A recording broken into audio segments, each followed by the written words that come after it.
내가 하자는 대로 다 했는데 이제 이 집에서 나가라니 무슨 말이냐? 어머니, 무작정 나가라는 말이 아니잖아요. 근처에 전세 얻어드릴 테니까 같이 말고 좀 떨어져 사는 게 서로에게 좋을 거라는 이야기예요. 어머님이 자꾸 도우미 아주머니 쫓아내시는 통에 저희 정말 힘들어요. 새 사람 구하는 게 얼마나 힘든 줄 아세요? 어머니, 솔직히 말씀드리면 저희도 어머니를 모시고 사는 게 힘들어요. 생활 패턴도 너무 안 맞고 어머니가 애버릇도 너무 나쁘게 들이시는 것 같아. 교육관도 너무 안 맞아요. 뭐가 어째? 내가 유진이 버릇을 뭘 잘못 들였다는 거냐? 간식도 아무거나 아무 때나 주시잖아요. 꽈배기라뇨. 설탕 덩어리에 몸에 안 좋은 탄수화물 덩어리 꽈배기 같은 건 주지 말라고 했더니 마트 가셔서 사달른 과자 잔뜩 사주시고. 그뿐이 아니잖아요. 저희 도우미는 저를 대신해서 집안일 해주는 거지 어머님 빨래나 하라고 저희가 비싼 돈 주고 일 시키는 게 아니잖아요. 어머님 빨래는 어머님이 하셔야죠. 벌써 몇 번째예요. 아니 이 집이 네 집이기만 하냐? 니네 아빠가 남긴 유산 아니냐? 어머님 돌아가시면 우리가 받을 재산이잖아요. 뭐? 그건 그때 일이고. 좋다 그럼 나가마. 내가 줬던 10억 다 내놓아라. 지금 당장은 이 집 사는데 다 써서 없어요. 일단 대출을 좀 받아서 근처 아파트에 전세 얻어드릴게요. 그러나 얻었다는 아파트의 가본이 1985년도에 지어진 다 쓰러져 가는 5층 아파트의 1층이었습니다. 내부 수리는 되어 있었지만 전세 1억도 안 하는 집이었습니다. 네가 정말 내 아들이 맞니? 내 아버지가 지금 이걸 봤다면 하늘에서 피눈물을 흘리셨을 거다. 오늘 사연은 78세 심옥자 씨의 이야기입니다. 몇 달 전 남편을 잃은 옥자 씨는 하나뿐인 아들 김진수와 며느리 이진이와 함께 살게 되면서 문제가 발생하기 시작했습니다. 처음에는 남편이 남긴 전 재산인 집을 저 혼자 살았기에 그냥 엄마가 살아계시니 자기 몫은 안 줘도 된다며 편히 사시라고 했습니다. 그러다 한두 달이 지나자 아들과 며느리가 찾아와 합가하자는 제안을 했습니다. 어머니, 혼자 계시면 외롭잖아요. 우리랑 같이 사시면 얼마나 좋겠어요. 유진이 재롱도 매일 보시고요. 유진이는 옥자 씨의 하나뿐인 5살 손녀입니다. 며느리는 애교 가득한 말투로 옥자 씨를 달랬습니다. 아들도 엄마의 어깨를 주무르며 할머니를 설득했습니다. 엄마 그래요. 전 출장이 잦아 유진이도 많이 외롭대요. 할머니가 계시면 덜 외롭고 우리 같이 살아요. 아들은 한 번도 보여주지 않던 효심을 드러내며 옥자 씨를 같이 살자고 꼬드겼죠. 아들은 파일럿이라 1년에 반 이상을 해외에 나가 있었죠. 그럼 이 집은 어쩌냐? 어쩌긴요. 월세를 주세요. 그럼 어머님 용돈도 생기고 좋죠. 용돈? 이 집 월세 주면 얼마나 받을 수 있는데? 제가 알아보니까 1억 보증금에 최소 250만 원은 받는데요. 옥자 씨는 250만 원에 혹하는 마음이 들었습니다. 그게 불행의 시작이었음을 당시에는 짐작조차 할 수 없었습니다. 그래서 집만 합가했고 살고 있던 집은 다른 사람에게 월세 주며 그 월세로 옥자 씨는 넉넉한 생활비로 썼습니다. 아들과 며느리에게 얹혀 산다는 느낌보다는 손녀 간식도 사주고 장도 본인이 봐서 요리도 한 번씩 해주며 살았습니다. 생활비를 주겠다고 해도 굳고 안 받던 아들, 며느리였습니다. 옥자 씨는 어렵게 얻은 아들 잘 키워 파일럿을 만들고 며느리 역시 지금은 지상 근무만 하는 직종으로 옮겼지만 같은 항공사 스튜디오스였습니다. 예쁘고 착한 며느리를 얻어 이게 무슨 호강인가 싶었습니다. 그러면서 과거를 회상했습니다. 심옥자 씨는 19살의 상경에 작은 회사의 경리로 일하고 있었습니다. 거래처 전기공이었던 남편을 만나 21살에 결혼하였습니다. 가난했지만 성실한 남편이 전기공으로 열심히 일했고 열심히 돈을 저축하고 약간의 빚을 얻어 결혼한 지 3년 되던 해에 작은 전기 공구상을 차리게 되었습니다. 살림이 점점 좋아지기 시작하자 아이를 가지고 싶어졌습니다. 처음 몇 년은 살림이 조금만 좋아지면 아이를 가지자고 했습니다. 그런데 정작 아이를 바라기 시작하자 둘에게는 아이가 생기지 않았습니다. 병원에 가보았지만 둘에게는 별 문제는 없다고 했습니다. 행복한 두 사람에게는 딱 한 가지 걱정이 아이가 생기지 않는 것이었죠. 그러다 결혼한 지 5년 만에 아이가 들어섰고 크나큰 기쁨을 안겨주며 태어난 아들이 진수였습니다. 그런 귀한 아들은 공부도 잘하고 운동도 잘하는 아들이었습니다. 똑똑한 뭐 하나 빠지지 않는 아들은 공군사관학교에 들어갔고 졸업 후 공군에서 10년을 근무하고 항공사 파일럿으로 옮겼습니다. 항공사로 옮기고 바로 그의 며느라기를 만나 바로 그의 말에 결혼해 지금은 예쁜 손녀가 5살이 되었습니다.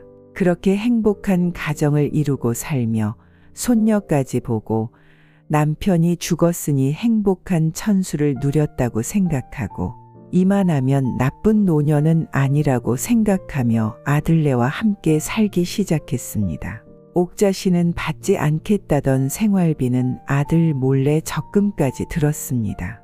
뚝 떼어 150만 원을 적금에 넣고 본인은 100만 원으로 절약해서 쓰기로 맘먹었습니다. 그렇게 처음엔 참 좋았습니다.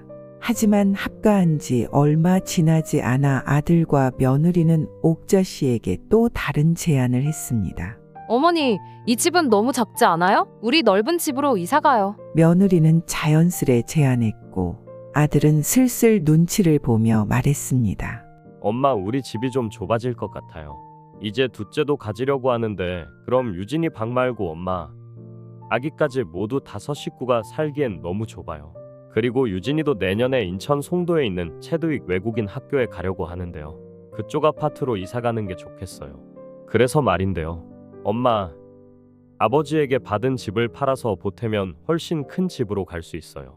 아니 지금 월세 줬는데 그렇게 금방 팔리겠냐? 그리고 월세 받아서 생활비로 잘 쓰고 있는데 어머니, 큰 집으로 이사 가면 도우미 아줌마도 쓰고 그러면 어머님도 힘들지 않고 저도 일에 더 집중할 수 있고 좋을 것 같아요. 그렇게 아들 부부는 가머니설로 옥자 씨를 꼬드겨 남편이 남겨준 집을 팔게 만들었고 새로운 집으로 이사하면서 넓은 새 집의 손녀와 새로 생길 손주를 기대하며 더 행복한 나날을 꿈꿨습니다. 이럴 때 남편도 함께 했다면 얼마나 좋을까 하며 생각하게 되었습니다.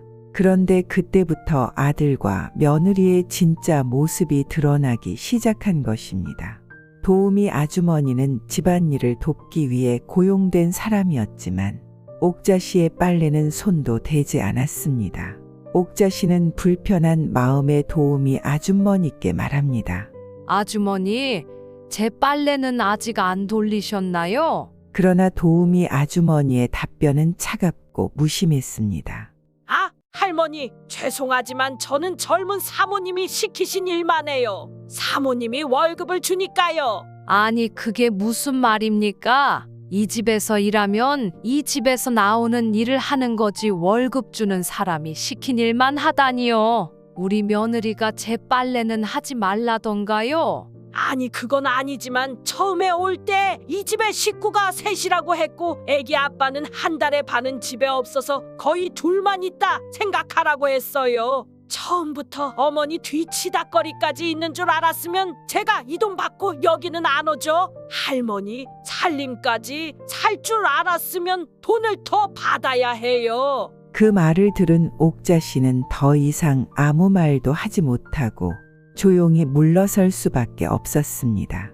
그리고 저녁에 며느리가 오기만을 기다렸죠. 저녁이 되고 옥자 씨는 며느리에게 오늘 있었던 일을 조심스레 꺼내봅니다. 오늘 도우미 아주머니한테 내 빨래 좀 돌려달라고 했는데 네가 시킨 일만 한다고 하더라. 며느리는 옥자 씨의 말을 대수롭지 않게 여겼습니다. 그녀의 대답은 한층 더 무관심했습니다. 어머니, 요즘 일하는 분들은 비위 맞추는 게 중요해요. 도우미 아주머니는 우리 일을 하시니까 어머님 빨래는 어머님이 직접 하시면 좋겠어요. 아니면 돈을 더 달라고 할 거예요. 며느리의 말은 옥자 씨에게 또 다른 상처였습니다. 가족 내에서 옥자 씨의 자리는 점점 사라지고 있었습니다. 자기가 이 집을 살 때 10억을 보태었는데 그건 온데 간데 없이 이 집에서 구박덩이 식충이가 된 듯한 느낌이었습니다. 아가, 내가 이 집에 공짜로 있는 것도 아니고 그렇게 말하면 섭섭하다. 요새 허리도 아프고 무릎도 좋지 않은데 집에 오는 도우미가 내 빨래는 못하겠다는데 그게 지금 시어머니한테 말하는 태도가 그게 뭐냐? 돈 더 필요한 게냐? 내가 이 집 이사 올 때 보탠 10억으로 부족하다는 거냐? 생활비도 보태준데도 싫다고 한 건 너희잖니? 어머니, 그냥 집에 계시는 게 아니라 자꾸 도우미 아주머니한테 이것저것 시키시잖아요. 저희가 그런 것까지 다 챙길 여유가 없어요. 어머니 계시는 것만으로도 부담이 돼요. 생활비요? 솔직히 어머니, 이 집 관리비가 얼마인 줄 아세요? 기본 관리비만 70만 원이 넘어요. 한 겨울엔 120만 원도 넘게 나온단 말이에요. 거기다 어머님 식비며 도우미까지 우리가 다 부담하고 있잖아요. 생활비 얼마 주시게요? 200만 원 보태주시면 도우미 아줌마한테 맘껏 일 시키세요. 아니, 너 말 잘했다. 내가 10억 줄 때 너 나한테 뭐라 하며 받아갔냐? 어차피 니네가 생활비 다 대고 나중에 나 아프면 병원비도 다 책임진다 하지 않았냐? 그래서 집 명의도 너희 명의로 다 해주지 않았냐? 200만 원씩 생활비 준다 해도 10억이면 40년 줘도 다 못 준다. 그렇게 돈 받아갈 때는 뭐든 다 해줄 것처럼 말하더니 내가 도우미 아줌마가 내 빨래 안 해준다 했더니 못이 어째? 어머님 빨래는 어머님이 하던지 아니면 생활비 200만 원씩 더 내놓으라고? 어머님, 제가 언제 그렇게 말했어요? 저희도 힘들다고 했지요. 말이 그렇다는 거지. 언제 200만 원 더 내라고 했어요? 요새 도우미 비위 잘 맞추지 않으면 금방 그만둔다고요. 사람 구하기가 얼마나 힘든 줄 아세요? 어머님 빨래가 어머님 하시기 그렇게 힘드세요? 어머님 이렇게 사사건건 걸고 넘어지시면 같이 못 살아요. 아들은 없고 며느리와의 언쟁은 끝이 보이지 않았습니다. 아니, 내가 내 집에 살면서 어처사는 취급도 모자라 며느리 구박에 도우미의 구박까지 이렇게 서러울 수가 없었습니다. 아니, 친구들이 그렇게 다 아들, 며느리 명의로 다 주면 안 된다고 할 때 우리 아들 며느리는 그럴 리 없다고 생각했는데 막상 며느리의 진심을 듣고 나니 기가 막혔습니다. 어차피 죽으면 내 재산 모두 줄 사람은 아들 하나뿐이었는데 며느리의 저런 행동을 아들이 알면 이혼이라도 하겠다고 할까봐 말을 해야 하나 말아야 하나 쏙 아리를 했습니다.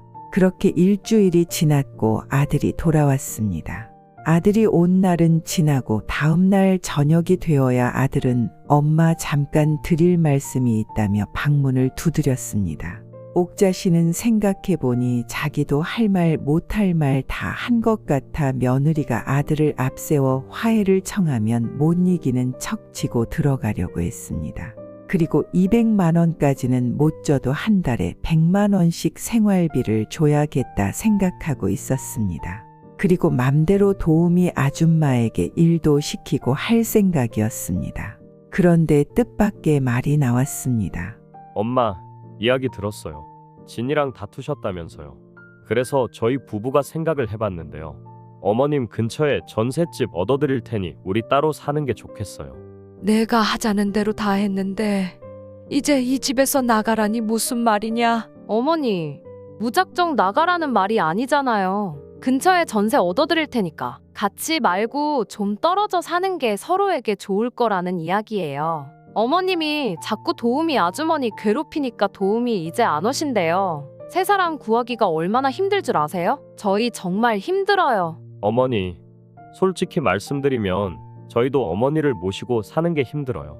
생활 패턴도 너무 안 맞고 어머니가 애버릇도 너무 나쁘게 들이시는 것 같아 교육관도 너무 안 맞아요.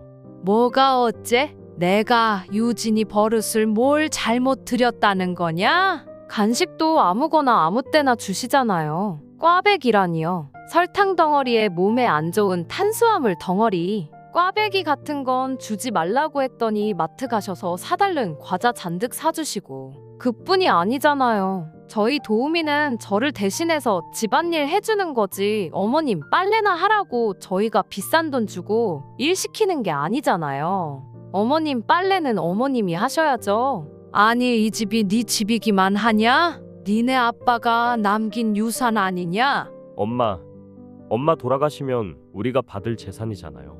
뭐 그건 그때 일이고 좋다. 그럼 내가 나가마. 내가 줬던 10억 다 내놓아라. 그 10억이 다 어머님 것도 아니잖아요. 집 판 돈이 15억이니 그중 6억은 우리 돈이잖아요. 세금 빼고라도 약 4억은 우리 상속분이에요. 당신은 가만히 있어. 지금 당장은 이 집 사는데 다 써서 없어요. 일단 대출을 좀 받아서 근처 아파트에 전세 얻어드릴게요. 그러니 이렇게 맨날 싸우는 것보다는 좀 떨어져서 살면서 가끔만 보면 사이는 더 좋아질 거예요. 아이고 머리야. 그럼 내 치사해서 그래라 그래. 그러나 얻었다는 아파트에 가보니 1985년도에 지어진 다 쓰러져 가는 5층 아파트의 1층이었습니다. 방 한 칸의 거실 겸 주방이 있는 원룸보다는 조금 큰 15평 아파트였습니다. 아파트라 하기엔 너무 좁았죠. 내부 수리는 되어 있었지만 전세 1억도 안 하는 집이었습니다. 동네도 같은 동네인 송도도 아니고 인천 계양구의 허름한 동네에 뚝 떨어져 있었습니다. 이전 살던 동네는 마포구였는데 예전 동네 친구들도 못 만나게 생겼습니다. 인천 지하철 1호선 작전역에서도 20분은 넘게 걸어가야 하는 알 수 없는 곳에 옥자씨를 뚝 떨어뜨려 놓았습니다. 옥자씨를 외딴 섬에 뚝하니 떨어뜨려 놓았습니다. 매일이 지옥이었습니다. 여름이 다가와 장마가 지자 벽에서는 곰팡이가 올라왔습니다. 외벽이던 집이 오래되어 겉은 수리되어 멀쩡해 보였지만 속은 썩을 대로 썩은 집이었던 거죠. 그래서 아들에게 전화를 걸었습니다. 아들은 집주인에게 말해서 고치도록 한다 해놓고 장마철은 지나고 수리해야 한다며 차일피일 미루더니 2달이 다 지나갔습니다. 또 전화를 하자니 자존심이 상했습니다.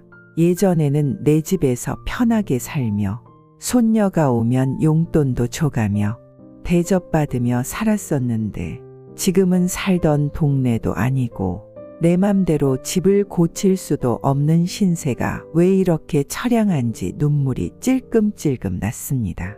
그때 좀 참고 내 빨래는 내가 할 걸 하고 후회가 들었습니다. 그러다가도 가슴에서 불이 일었습니다. 아니지 아니야. 내가 참긴 왜 참아. 내 돈만 찾아올 수 있다면 내가 예전 집은 되찾지 못해도 다시 마포구 합정동으로 이사는 갈 수 있지. 그래서 아들에게 전화를 했습니다. 엄마다. 이 집 곰팡이는 언제 수리해 주는 거냐? 나는 더 이상 이 집에서 살고 싶지가 않다. 니네 집을 팔던지 대출을 더 받던지 내 돈 돌려줬으면 좋겠다. 네 마누라 말 맞다. 나 세금 빼고 아빠 집 판 돈 6억은 나 줘야겠다. 아니, 엄마 당장 6억이 어디 있어요? 그러게 유진이 엄마랑은 왜 싸워가지고 일을 이렇게 만들어요? 중간에서 저 정말 힘들어요. 안 그래도 요새 일하기도 너무 힘든데 엄마까지 왜 그래요? 좀만 참아봐요. 방법을 찾고 있어요. 언제까지 기다리라는 거냐? 나는 더 못 참는다. 알겠어요. 그러니까 좀만 기다려주세요. 그렇게 아들과 소득 없는 대화를 나누고 전화를 끊고 답답한 마음에 TV를 켜는데 띠링 문자가 옵니다. 여보, 엄마한테 전화 왔었어. 엄마가 6억 지금 달래. 다시 이사 가신다고. 자기한테도 전화 올 수 있으니까 일단 잘 달래서 시간 좀 끌어봐. 이민 서둘러야겠어. 집 가계약금은 들어왔어? 아들에게서 온 문자였습니다. 그런데 뭔가 이상했습니다.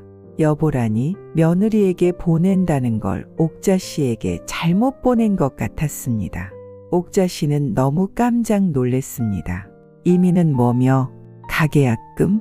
그럼 집을 팔았다는 소리인가요? 얘네들이 집 팔아서 해외 이민이라도 갈 생각인가 보네. 당장 아들에게 전화를 걸어서 따져 물어보고 싶었지만 손이 너무 떨려서 전화를 걸 수가 없었습니다. 그리고 이게 사실이라면 뭐라 말해야 하나 한참을 멍하니 천정만 바라보고 있었습니다. 이렇게 멍하니 있다 보니 전화벨이 울렸습니다. 깜짝 놀라 바라보니 몇 시간이 흘렀는지 밖은 어두워지고 있었습니다. 아들인가 하고 바라본 전화는 아들이 아닌 모르는 번호였습니다. 여보세요. 안녕하세요. 심옥자 씨 핸드폰인가요? 네, 맞는데요. 접니다. 네, 여기는 법무법인 하나입니다.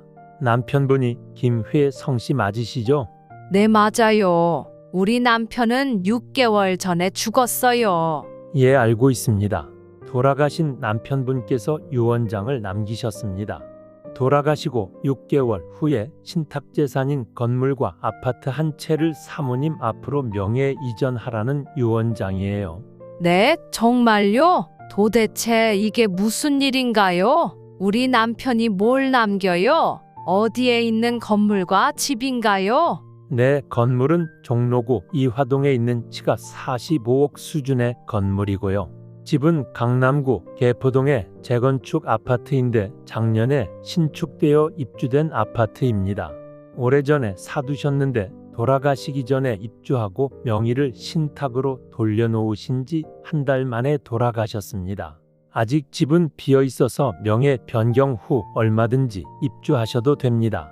네, 개포동이요. 강남구 개포동. 강남에 집이 비쌀 텐데요. 네, 44평이시고요. 현재 시가로 49억 정도 가는 것으로 알고 있습니다. 네? 무슨 집이 49억이요? 옥자 씨는 너무 놀랬습니다. 변호사인 남자에게서 신탁재산이익이 전부터 심옥자 씨 명의에서 신탁되었던 것이어서 따로 낼 세금은 취득세 정도라고 하였습니다. 건물의 월세로 한 달에 2천만 원 정도 나오고 있는데 그게 벌써 10년을 쌓여 있어서 현금이 25억 정도 있다고 했습니다.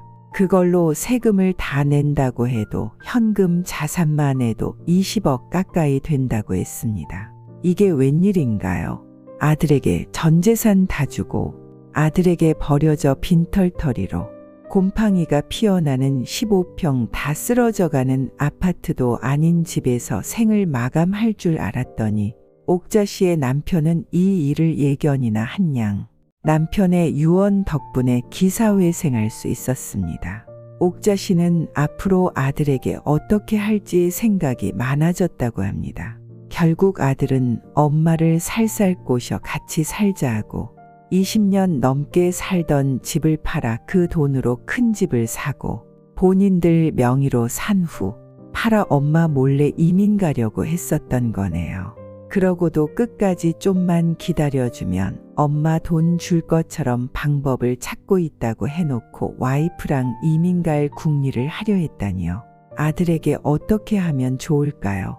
지금쯤이면 아들은 며느리에게 보낸 문자가 엄마한테 잘못 갔다는 걸 알아차리고 어떻게 해야 하나 머리를 굴리고 있을 텐데요. 변호사와 전화를 끊자마자 전화벨이 울립니다. 아들입니다.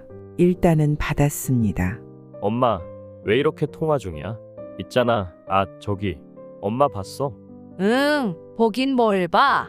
아니 아들아, 세상에 좀 전에 변호사한테 전화가 왔는데 말이다. 엄마, 나 집 앞이야. 일단 문 좀 열어봐. 그리고 자세히 이야기해봐. 집에 초인종이 울리고 있습니다. 옥자 씨는 문을 열어주었습니다.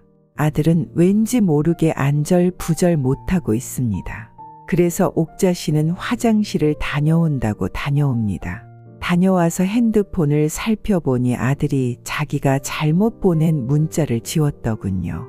저는 모르는 척하고 아까 변호사한테 전화가 왔고 아버지가 20년도 전에 엄마 이름으로 사놓은 건물과 재건축 아파트에 대해 말하고 그것을 신탁까지 해놓았다는 말을 했습니다. 엄마 정말이야? 그런데 엄마 명의인데 엄마가 모를 수가 있어?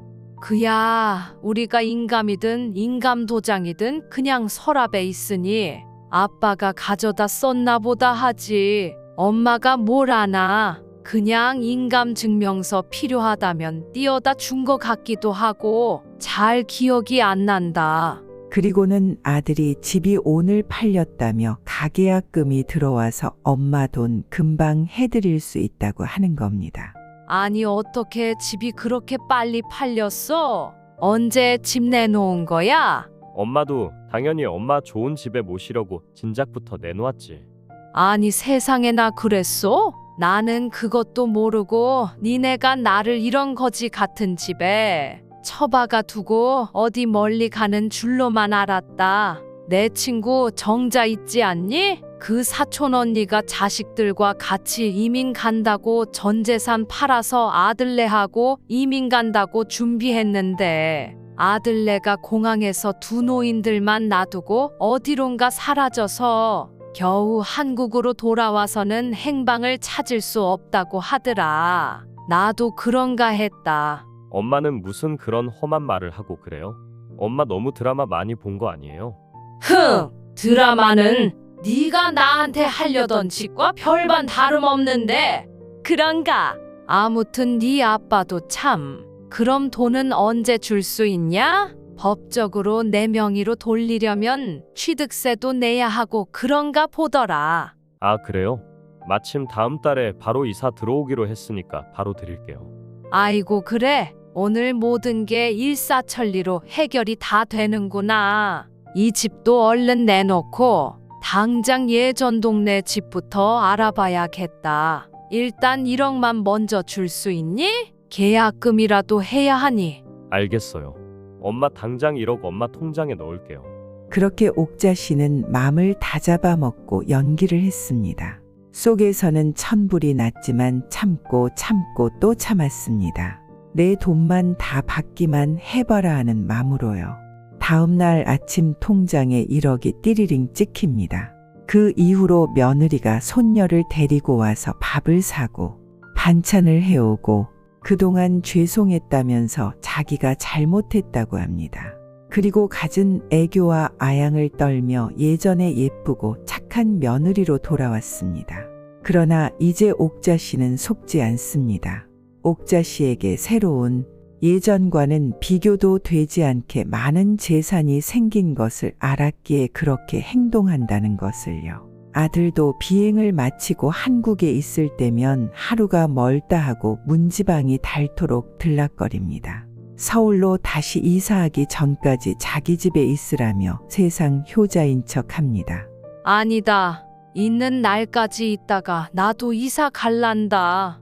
예전 아파트의 같은 평형은 아니지만 작은 평수로 이사를 했습니다.